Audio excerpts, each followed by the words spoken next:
the last of the wild will soon be gone forever. If we are the most intellectual species that ever walked on planet Earth, how come we're destroying our only home?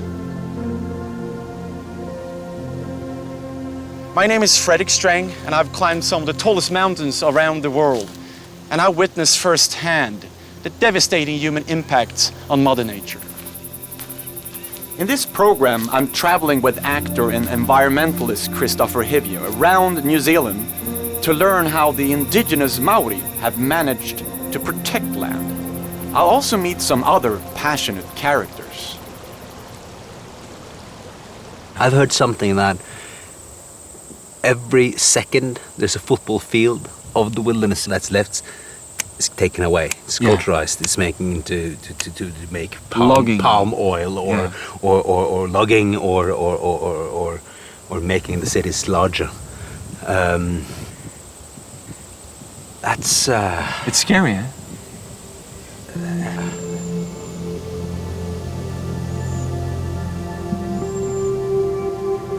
In recent years, something exceptional has happened here in New Zealand.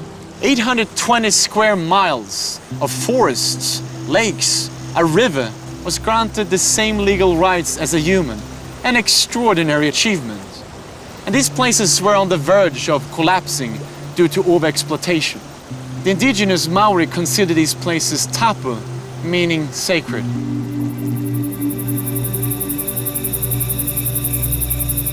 Māori worldview is that, you know, we are related to everything around us.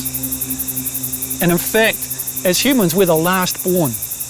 And so therefore, all those other things are our elders. The trees are our elders, the insects are our elders, the mountains are our elders. And so we need to be respectful of our place in that family. I mean, we need to recognise that humans have a significant role to play, but we're not the centre anymore.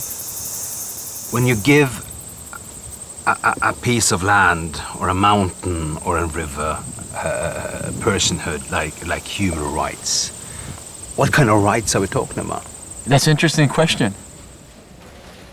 The corporate form has been used in a variety of ways for many, many centuries in Anglo-New Zealand law. But what it means is the river is treated as a separate entity and will have, for example, standing to appear through its representatives in, for example, an environment court hearing. In New Zealand, we're a bit of a, sort of an experimental hub of looking at how can we bring an Indigenous thinking about our relationship with the environment into our legal system. Because I think we've all experienced that our traditional approach based on that concept that we're in charge of nature has not worked because our environment is failing, and we will go with it. We are dependent on our environment, and I think we forget that at times. So the indigenous Maori started to protect land by giving them legal identities. Now there are also sacred places in Ecuador, Bhutan, Nepal. Can this be the start of a re-wild revolution? A global movement towards recognizing the rights of nature? No, I think that's revolutionary. And I think that could be one of the ways, because if you say that this part of the rainforest, it's ours, and you're not allowed to touch it. If you do, you will get punished. Yeah. and you can say that mountain, and just give, like as a personhood, give human rights to more places, and just say that this is off limits. Looking at really starting to bring some of these concepts into our mainstream environmental legislation and policy, and I think that is what is fundamentally, has the potential to change the whole way we think and manage our environment, and to me that's enormously exciting. And then need I remind us that we're all Indigenous to this planet. We only get one.